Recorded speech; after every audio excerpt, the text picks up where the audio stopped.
Robert Fulghum tells of a Christmas pageant many, many years ago that the people still talk about to this day. And this is a town in the Midwest that waited all the time to experience their Christmas pageant every year. And every time it came close to Christmas and the pageant time was getting close by, somebody would mention Wally Cooley. Why? Because Wally's performance in the annual production of the Nativity Story has slipped beyond the realm of legend. The old-timers who happened to be in the audience that night never get tired of remembering exactly what happened. And they never tire of telling about it, even to the newcomers in the town. You see, Wally was 9 years old and he was in the second grade because he wasn't quite the brightest kid, but he got the habit or the love of acting from watching the pageant the year before. And he was also a natural person caring for the underdog. Like when the older kids in the class would say, "Oh, get out of here, you can't play with us." He'd say, "Come on, you guys, give them a chance and let them play." And he fancied himself, as he got the acting bug, that the coming year he was going to be a shepherd flute at the feet of Jesus. Now, the director assigned him, however, to a far more important role. He was to be the innkeeper. And in that role, it would be really believable because Wally was kind of large for his age and he could be a little bit gruff at times when he wanted to be. And so it would be believable when Joseph asked for a place for them to stay that he would say no with all the gruffness that was needed. And so as the pageant opened, nobody caught the magic greater than Wally did. And he stood there on the sidelines, just absolutely transfixed, waiting for his time to come on stage. And then the moment came when Joseph and Mary started to walk on stage. And they were coming very slowly. And of course, Joseph was loving to Mary. And he got to the wooden door that was in the painted scenery, and he knocked. And this was when Wally came right out on time, the right time with his cue. And he said, "What do you want?" And Joseph replied, "Well, please, sir, we seek a place to stay." And Wally looked straight ahead and stood even taller and vigorously said, "Well, seek it elsewhere. The inn is filled." "But, sir, we're tired. We ask everywhere and nobody can take us in." Wally looked properly stern and said, "There is no room in the inn for you. Be gone." "Please, good innkeeper," Joseph cried, "this is my wife, Mary, and she's tired and heavy with child and needs a place to rest. Surely you must have some small corner you could give to her." For the first time, Wally the innkeeper relaxed his stance, his stuffiness, and looked down at Mary. And there was a very, very long pause. So long that people started to wiggle in their chairs, and that the offstage person who was the prompter started waving her hands and said slowly, "No, come on, be gone." And Wally automatically responded, "No, be gone." And with that, Joseph sadly placed his arm around Mary, and she laid her head on her shoulder, and the two of them began to walk away. And Wally was supposed to go back into the inn at that point, but he didn't. He stood in the doorway, watching the forlorn couple as they began to leave. His mouth opened, his brow increased, His concern was obvious, and his eyes began to fill with tears. And then suddenly that year's pageant became different from all the rest. Wally shouted, "Wait, Joseph, don't go. You can have my room."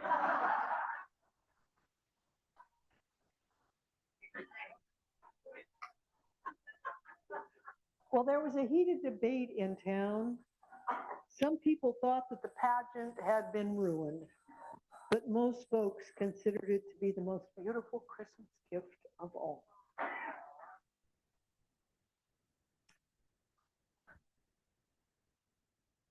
The days and the week ahead are about last-minute shopping for us as we prepare to celebrate that night at the end.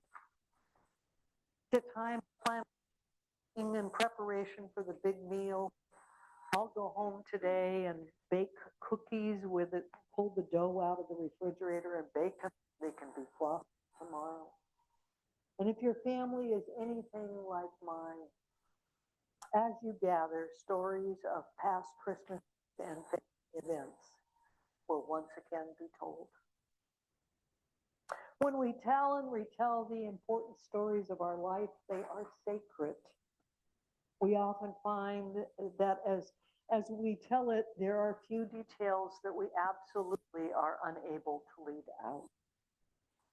Whether it's the name of the hotel that we stayed in the first night of our honeymoon, or the name of the hospital where our kids were born, or and what the weather was like on the course when you hit that hole in one. There are some details about each important story. May seem insignificant to others, but that the story of the nativity, the birth of the child, is absolutely no different. The Bible tells us about a baby born to an unmarried couple under extraordinary circumstances. It tells us where it happened. It wasn't enough in the scriptures to say say he was born in the Bethlehem. It specifically states he was born in a manger because there was no room at the inn. Nowhere in Matthew or Luke do we hear about the grumpy innkeeper who sends Joseph and Mary away. And yet in every pageant, there is always an innkeeper who sends them away. Paintings give us a perspective of a place of birth, and legend and repeated storytellings for generations has picked a spot that is believed to be where the manger was in Bethlehem. Author Ken Bailey, in Jesus Through Middle Eastern Eyes, takes issue with the traditional birthplace of the Jesus or the Christ child. He points out the traditional Palestinian village of then had a home that had two rooms. The best room was for the guests, and the main family room were where everyone slept, including the animals. They were brought inside at night for purposes of safety, as well as for the warmth that they provided to the family.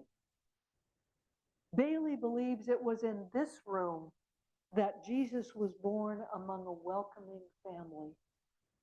What about the inn, though? The author believes it is a mistranslation. The Greek word for a public inn is bandochion, like the place the Good Samaritan took the injured man. In Luke 2nd, the word used is katailame, meaning a place to stay. It also means guest room. It was possibly the guest room of a friend or a relative the family stayed with that was already occupied, not the inn.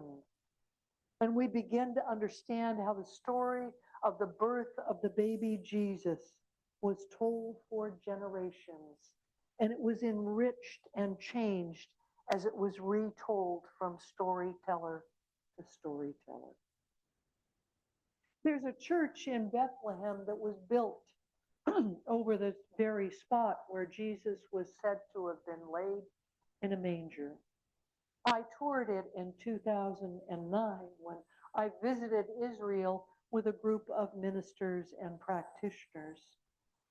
I'm not sure if it was exactly the place he was born or not, or if it even matters.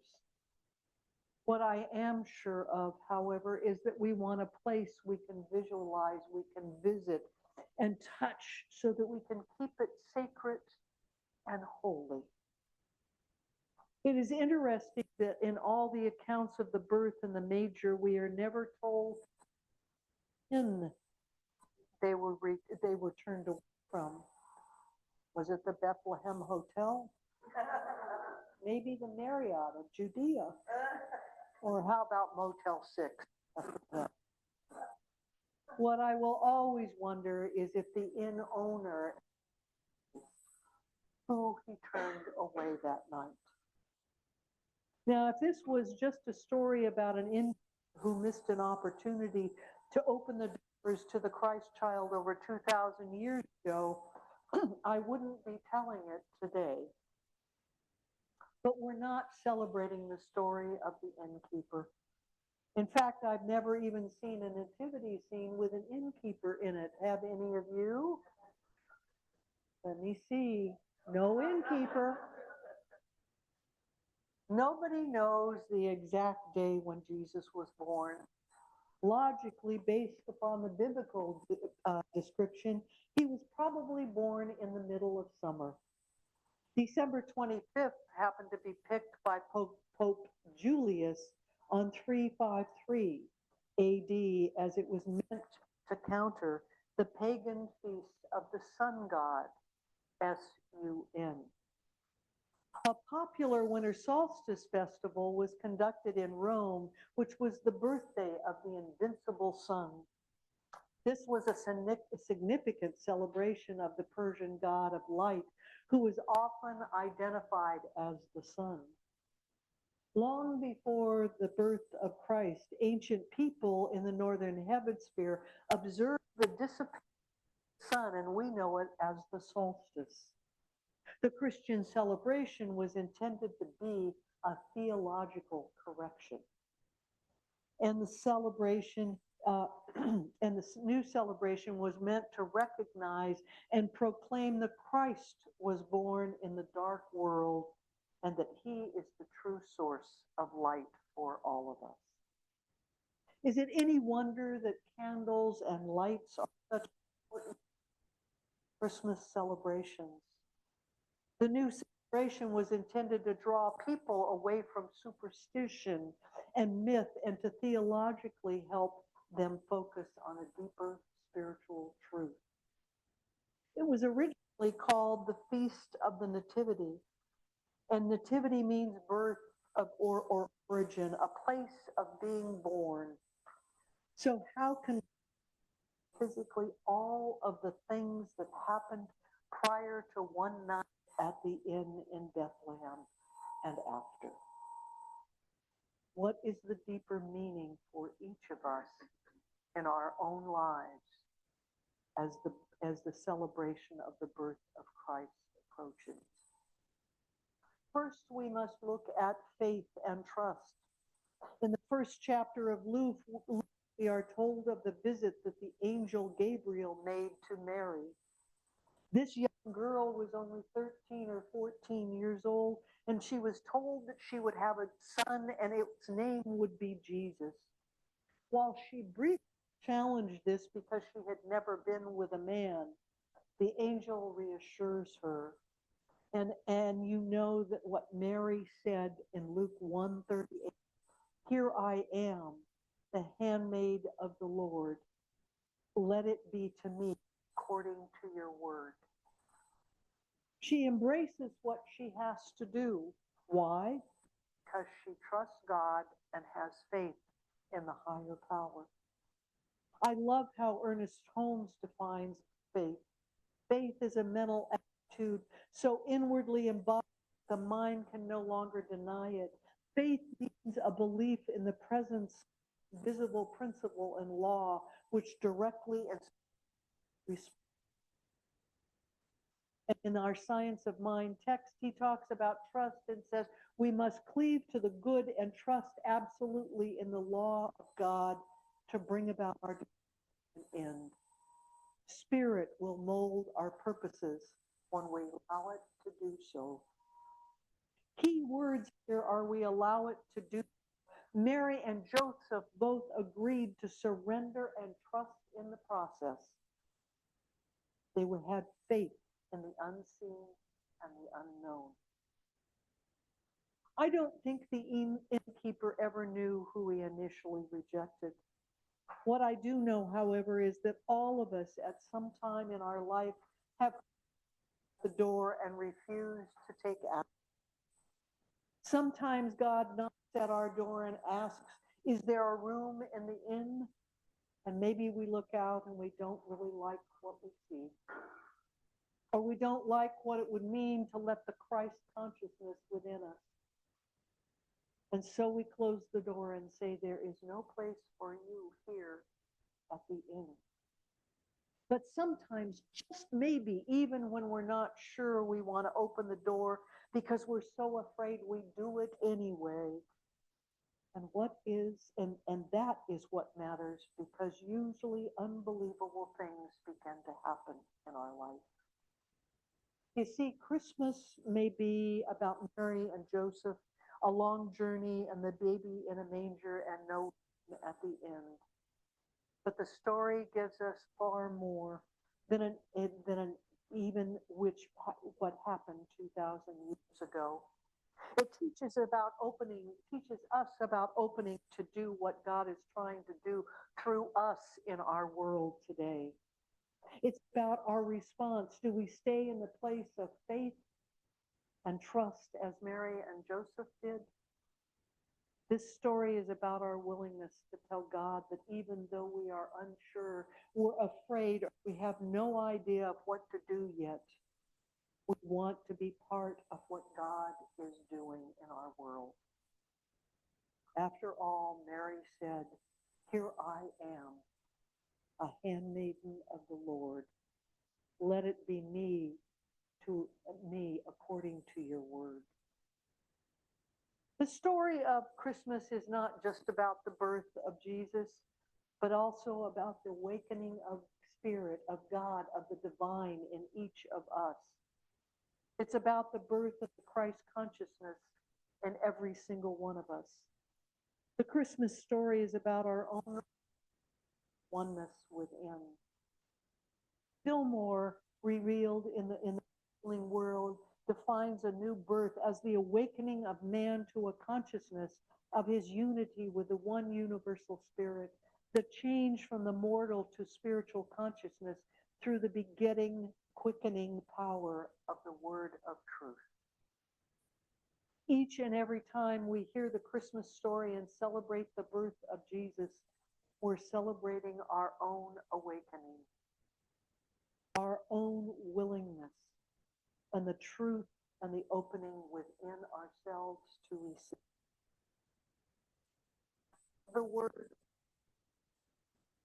Not too long ago, I was sharing with another minister a challenge that I happen to have in life, and I asked them to pray for me. Their reply was simple and yet thought-provoking for me. Eileen, are you willing to receive? I had never been asked that before when somebody prayed for me. We have to be open and willing. Dr. Fillmore states it is unnecessary to give freely if we to receive freely. The Christmas story is also about revealing. The birth of Jesus was not only about revealing the within each of us, it was also about learning, expand the consciousness of the presence of God in our life and in the world. After all, Christ is God in the soul of man. Each of us has been given through the birth of Jesus incredible gifts. We may not always recognize them, but we're but they are there if we just open our minds and our hearts and our souls to believe and to receive. There is truth in God, in the unseen. There is the newness of the Christ consciousness that is revealed to all of us when we listen to the voice within. And when the knock comes at the door, we're ready to receive the gifts from the divine, or do we run out of fear and self-rejection? Let us be like the poor shepherds who heard the baby that blessed morning. Jesus, shepherds were very low on the social scale in Israel at that time, or Judea at that time. Dirty, and they smelled because the showers weren't always available, and they were always sleeping and living with their animals. Their clothing left something to be desired. They expected to be rejected, and yet they were accepted just as they were by Mary and Joseph. And they dropped everything, leaving their flock behind to come and see in the manger the new thing the angels told them about, the thing that God had created. Let us be willing to receive those who are less fortunate than us and give. As we reflect on the coming Christmas and the days ahead in 2025, when we are challenged by the things unseen, let us create Christmas every day in the community. May we be someone who doesn't close the door to our hearts. God is about to do something new. Let us come running. Hey, can I do? In 2025, let us our fears and can do what needs to be done through each and every one. Just like the Church of the Nativity in Bethlehem, may we see the sacred and the people. Let us challenge ourselves each day. How can I the divine today? Can I dispel the darkness and reveal the light to others? How can I trust and deepen my faith? How can I love the shepherds of the world and embrace that we are all one? Let us challenge ourselves to bring gifts of love and to all situations of our home, our communities, and our gifts that Christmas brings all through the year. This is the truth in yours, and so it is. Amen.